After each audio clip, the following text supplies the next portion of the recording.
కడప జిల్లా బద్వేల్ ప్రాంతానికి చెందిన సీనియర్ కమ్యూనిస్టు నాయకుడు భారత కమ్యూనిస్టు పార్టీ ప్రముఖ నేత జి అబ్దుల్ ఖాదర్ కన్నుమూశారు.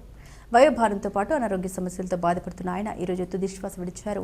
కామ్రేడ్ అబ్దుల్ ఖాదర్ గారి మృతికి రాష్ట్ర జిల్లా స్థాయి నాయకులతో పాటు వివిధ రాజకీయ పార్టీల ప్రముఖులు తీవ్ర సంతాపం వ్యక్తం చేస్తున్నారు.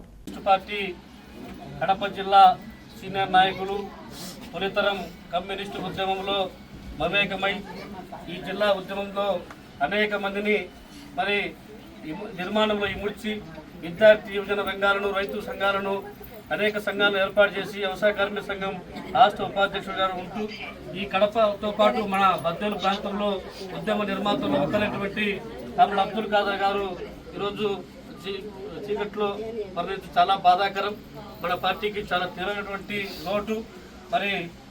మనము ఈ సందర్భంగా మన కమ్యూనిస్టు పార్టీ నాయకత్వం అంతా కూడా జిల్లా పార్టీ నాయకత్వం కూడా ఇక్కడికి రావడం జరిగింది. జిల్లా కామ్రేడ్ గాలి చంద్ర గారి నాయకత్వంలో ఈరోజు జిల్లా కార్యవర్గ సభ్యులు ఏరియా పార్టీ నాయకత్వం అంతా కూడా ఇక్కడికి రావడం జరిగింది.